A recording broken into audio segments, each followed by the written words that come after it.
Chernobyl, Fukushima, 3 Mile Island. These are the worst nuclear disasters in human history. And of course, Kyshtym.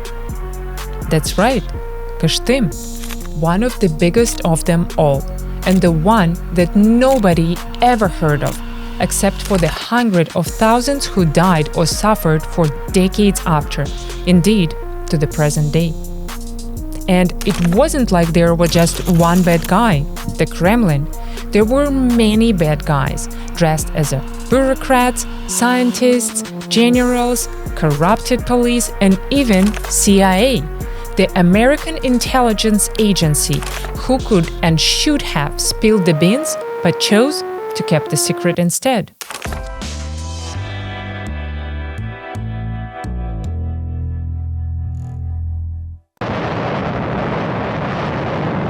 The dropping of 2 atomic bombs by the United States on Japan finally ended World War II, but the Allies' intention not to share any atomic research with their Soviet partners forced USSR to rapidly launch their own nuclear program, pursuing their own scientists to catch up with the Americans immediately.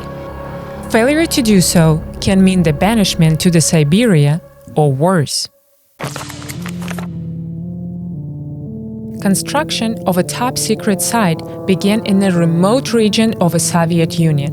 The Kremlin chose an isolated location in the middle of Siberia, of the country several thousand kilometers from the closest non-friendly borders and far, far from prying eyes.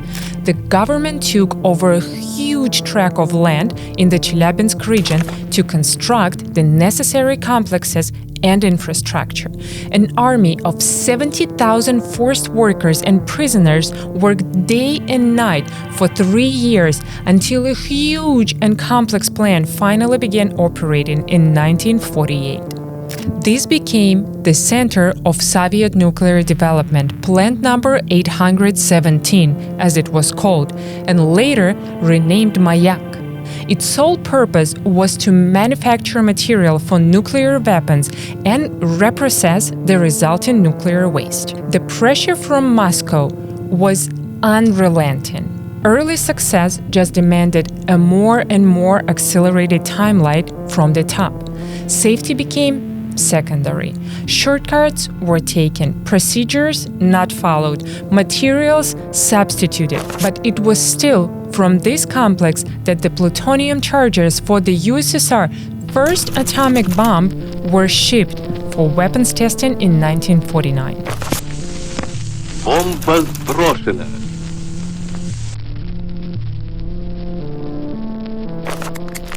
Mission accomplished. The arms race was now tight. But America was detonating bigger and bigger bombs. And having the technology was not enough if you don't have lots of bombs, so the pressure just increased. And as the pressure from the Kremlin demanded more and more production, the shortcuts and intense production schedule were already taking their toll on the integrity of the hastily built plant. Everything was new, and when a problem arose, it was often for the first time, and there were no expertise to identify or deal with it. Plus, the Kremlin didn't want to be hearing about problems, and you certainly didn't want to be the one who told them. The first major accident occurred immediately after they reached operating load.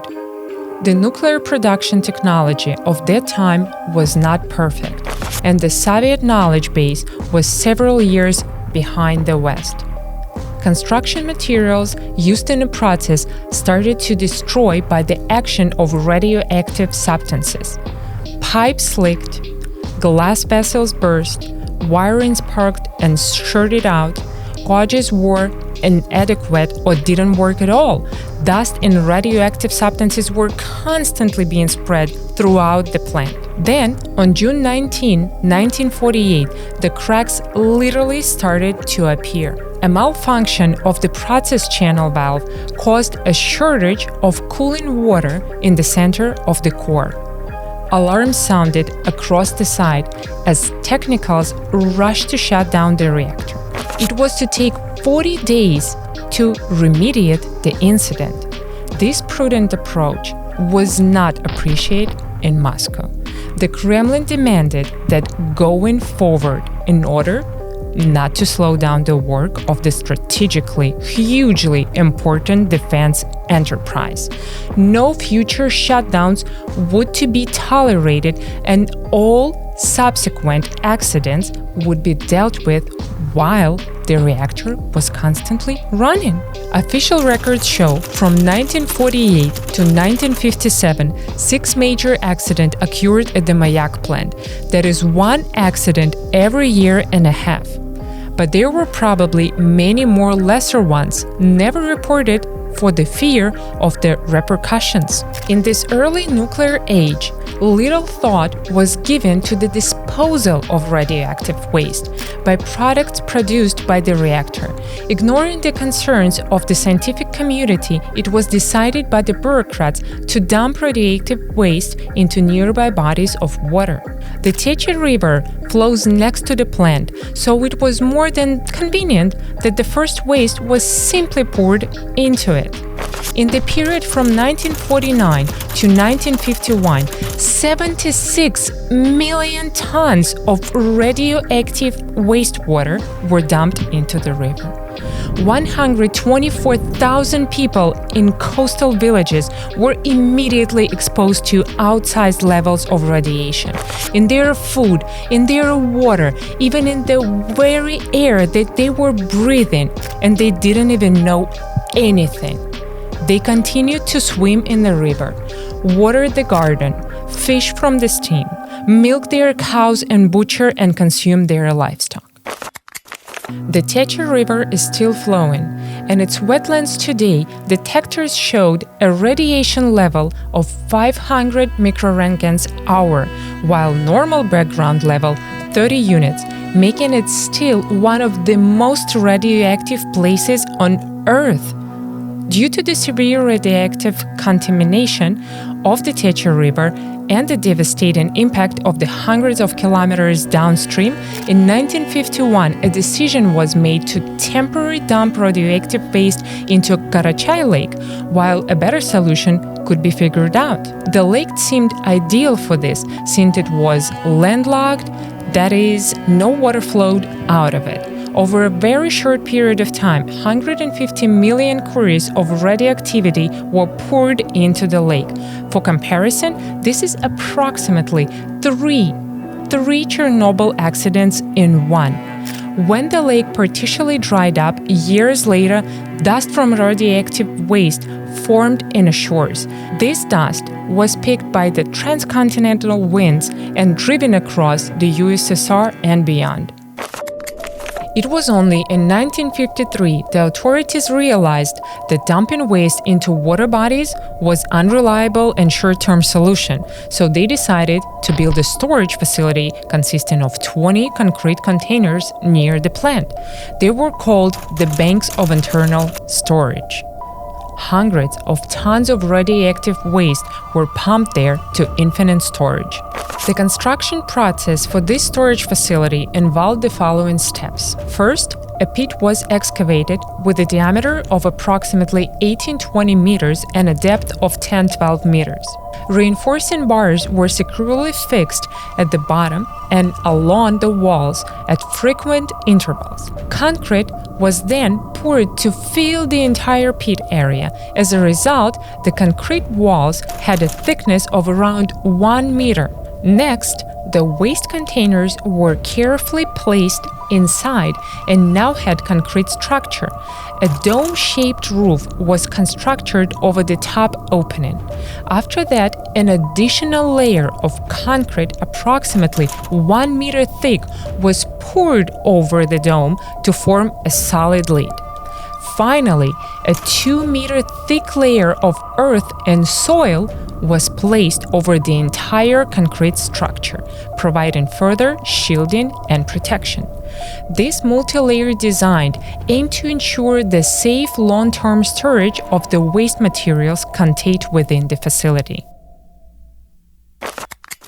The radioactive waste containers were designed to protect the environment from radiation exposure. However, there was one critical flaw in the system. Due to the high levels of radioactivity, the substance inside the containers generated significant amount of heat. If this excess heat was not properly managed, it could potentially lead to an explosive situation. Temperatures were already rising, and an immediate fix was required. To address this risk, a cooling system was implemented. The technology involved constantly circulating water around the containers to remove the heat buildup. This cooling method was intended to maintain safe temperature levels with the storage facility.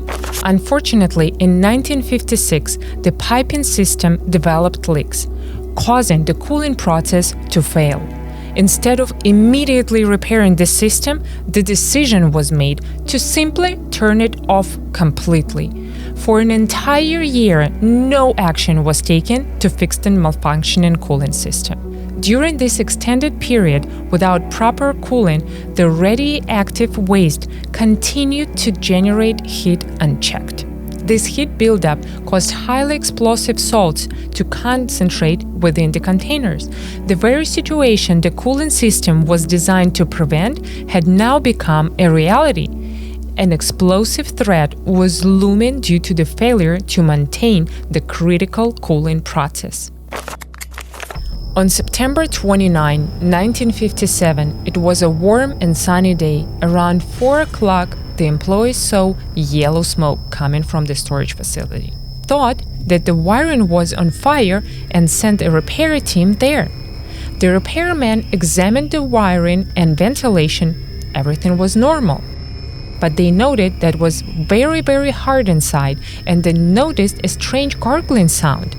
At 22 minutes past 4 at the Mayak plant was an explosion such force that the earth shook. Within a radius of 3 kilometers, the glazing of buildings was completely destroyed.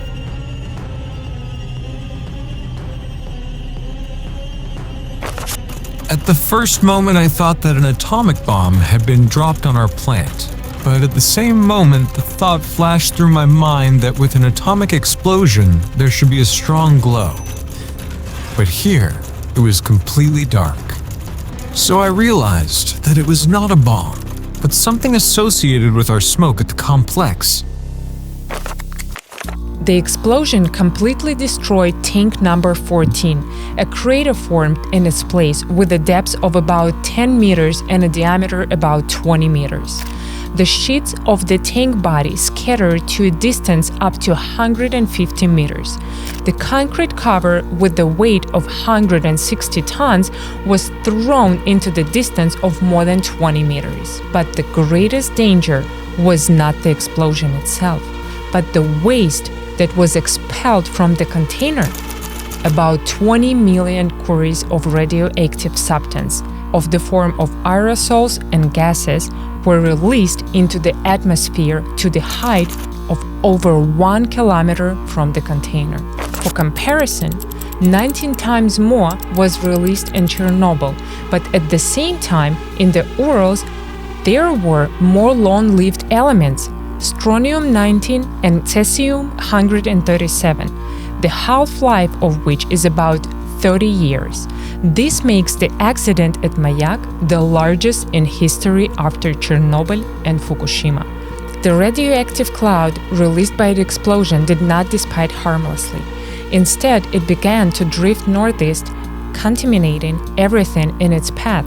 Approximately 270,000 people lived within the affected area, directly exposed to the deadly cloud. This path of radioactive contamination, stretching 300 kilometers long and 10 kilometers wide, became known as the East Ural Radioactive Trail, a grim reminder of the disaster's far-reaching impact.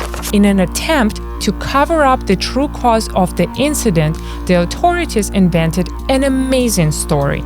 The radioactive cloud had created a wild and colorful glow in the night sky of pink, purple, green, and light blue strikes across the heavens.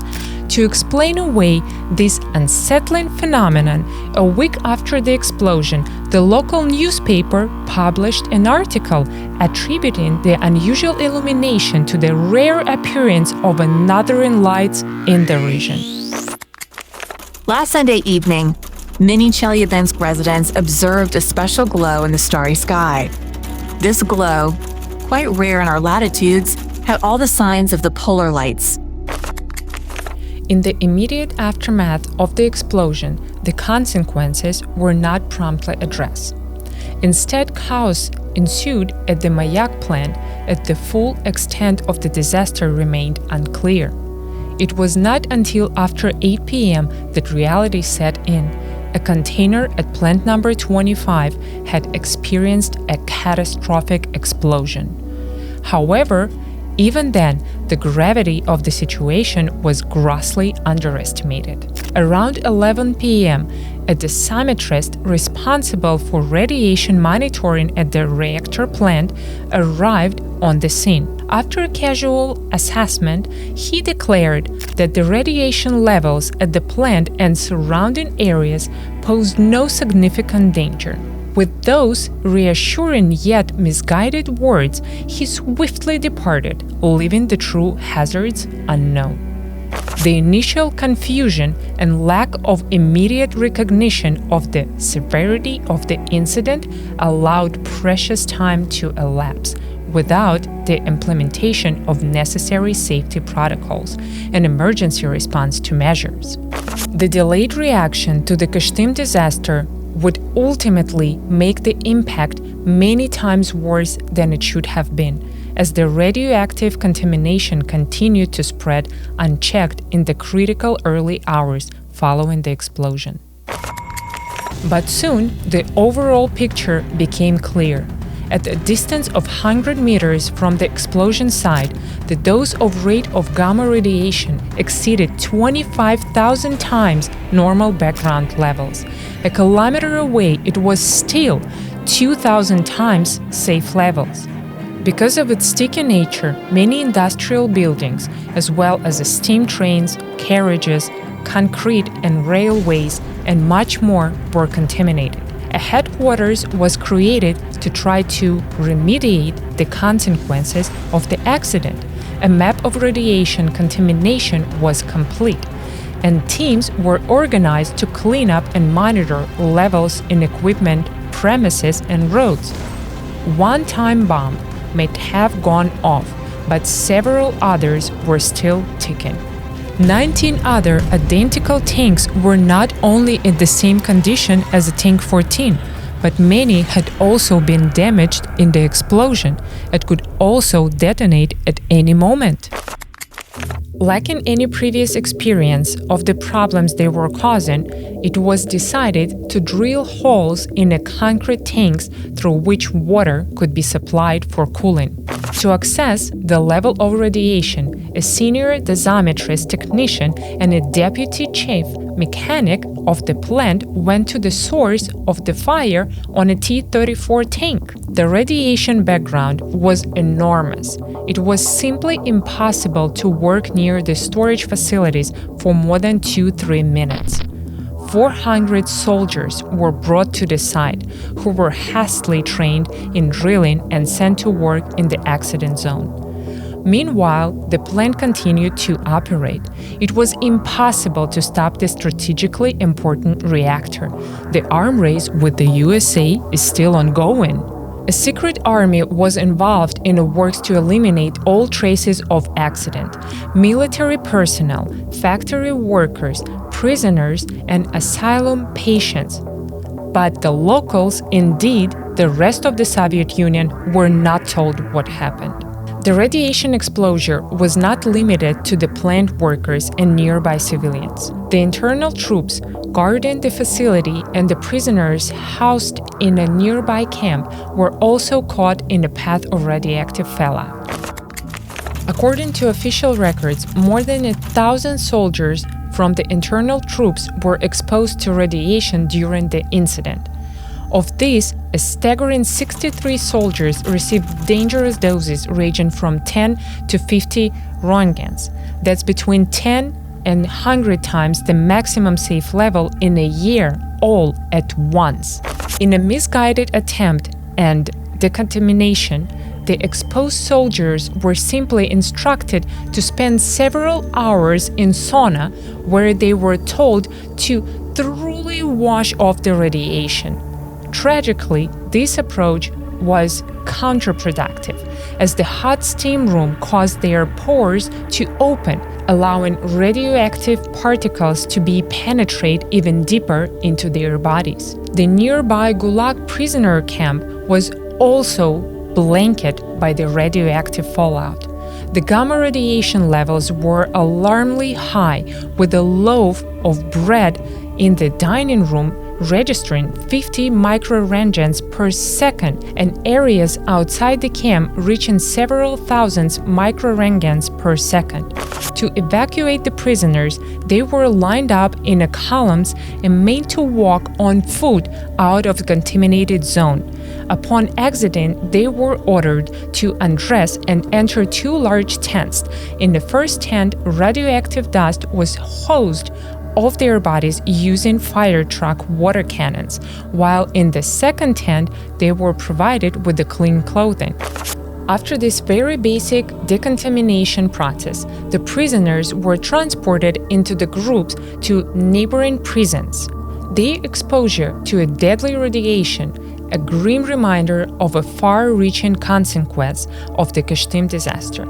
Everything related to the accident was cloaked in a top secrecy. However, it was impossible to completely conceal the fact that an incident had occurred.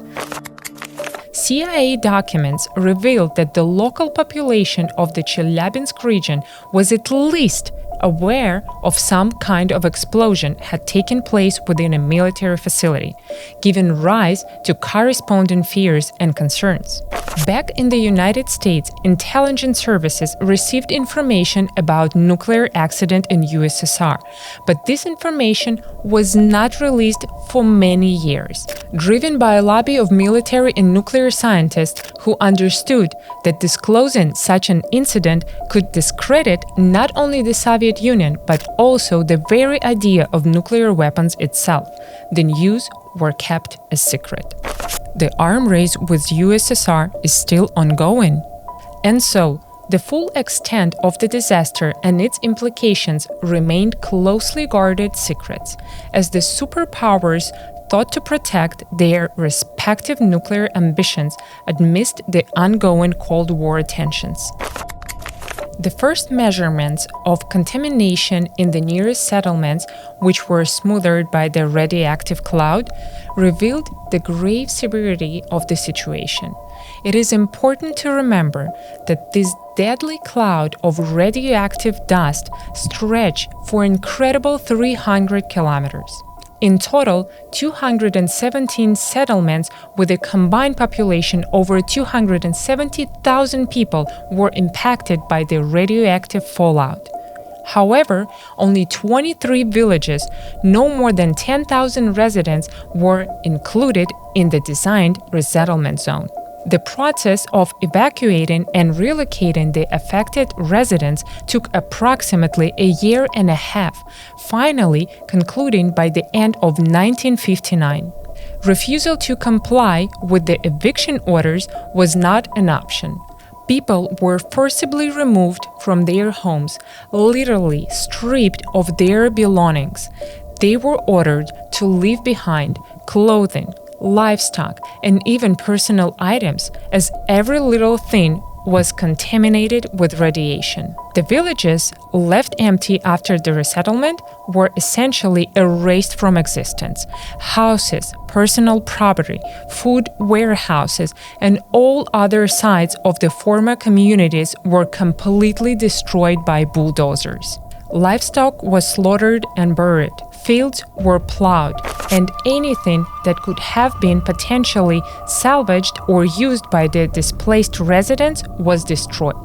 To clear the affected area, a massive mobilization effort was undertaken involving residents from nearby cities and towns, soldiers, and even children and pregnant women. I was 9 years old and we were in school. One day they gathered us and told us that we would harvest the crops. It was strange to us that instead of harvesting the crops, we were forced to bury them. And there were policemen standing around. They were guarding us so that no one would run away. People were resettled to new areas. Everything was taken from them, but no one was told the true reason for their relocation. Bureaucrats hinted that a huge uranium deposit had been detected beneath them, which explained all the scientists running around taking measurements, and now it was unsafe to live here anymore. The residents of the 29 villages reluctantly accepted this and agreed to be resettled, but others were not so lucky. One that was never truly evacuated was Tatarskaya Karabolka.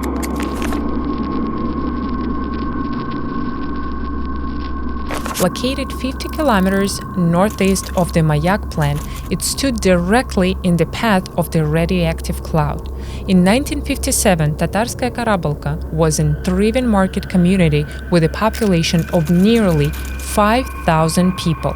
Today, only a few hundred old-timers remain, tending to the gravesites of their loved ones in one of the 7 new cemeteries they have had to create since the accident victims overwhelmed the capacity of the churchyard. In contrast, the neighboring village of Ruskaya Karabolka was resettled immediately after disaster. While official documents state that Tatarskaya Karabolka was evacuated in 1959, the residents themselves were never informed of the real reason for their supposed resettlement.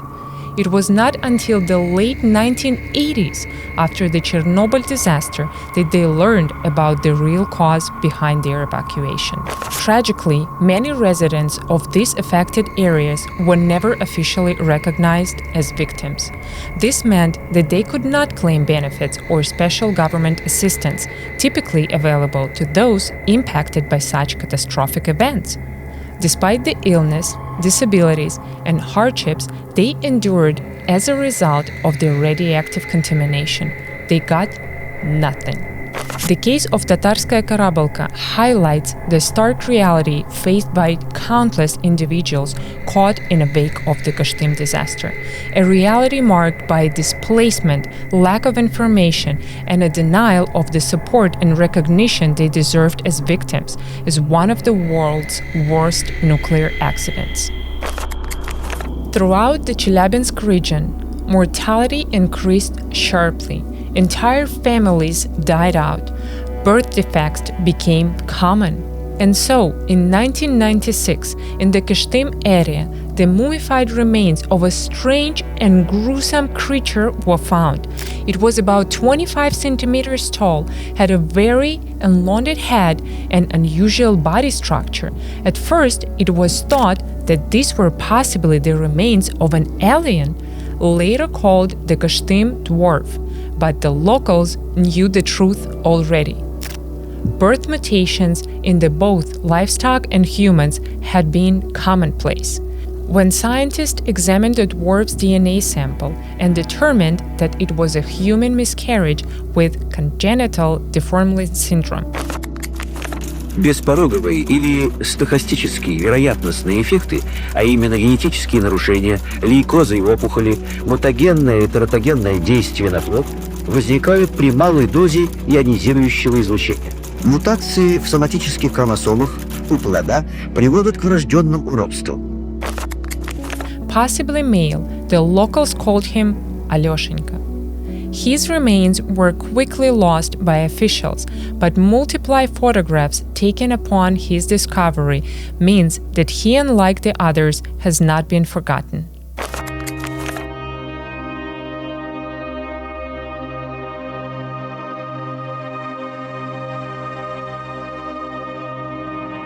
In 1959, a sanitary protection zone was established over the most heavily contaminated areas. This was later renamed the East Ural State Reserve in 1968. Economic activity within this territory was strictly prohibited, included cultivation, berry and mushroom picking, hunting, livestock raising, and any other forms of resource utilization. Only scientists were granted access to conduct research within the reserve. The decision served two primary objectives. Firstly, it was crucial to ensure that no human settlements remerged within this contaminated zone, safeguarding against further exposure. Secondly, the reserve became a vast open-air laboratory for studying the effects of radiation of the environment. Nature demonstrated a remarkable ability to adapt and thrive even in the face of massive radioactive contamination. Rare species of animals and birds, such as pelicans and swans, returned to the area. Contrary to expectations, the incidence of mutations among the wildlife was no higher than in other regions, providing valuable insights into the resilience of various species to radiation exposure. The reserve offered scientists a unique opportunity to study the impacts of radiation on diverse plant and animal species, as well as to experiment with the various reclamation methods. One such technique involved inverting layers of soil, which proved affecting and reducing radiation levels within the affected areas. Throughout the establishment of the East Ural State Reserve, a delicate balance was struck between protecting human population from further harm and using the contaminated site as a living laboratory, advancing the understanding of the impact of radiation in the natural world. The experience gained from studying the consequences of Kyshtym accident proved to be of immense importance when applied to later accident, albeit through unfortunate circumstances that necessitated the application of this knowledge. While the Chernobyl disaster gained widespread global attention, the Kyshtym incident remained relatively unknown to the general public to this day. However, it ranks as the third worst nuclear disaster in the world, and its legacy continues to linger.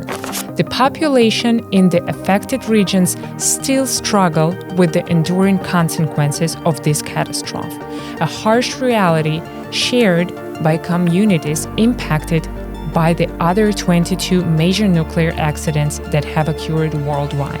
The lessons learned from the Kyshtym accident, though born out of tragedy, have contributed to our understanding of how to respond and how to manage aftermath of nuclear incidents. This hard-won knowledge has been invaluable in informing emergency protocols, environmental remediation efforts, and long-term health monitoring strategies in the wake of subsequent disasters. By learning from the past, we can strive to create a safer future for generations to come. Let me know in the comments below, what do you think about this video? Have you heard before about the Kyshtym disaster? Also, let me know if you would like more videos like this. And of course, I would really appreciate any kind of your support. You can like this video or subscribe in one of my platforms, Boosty or Patreon. Thank you so much for watching Kiss. See you soon.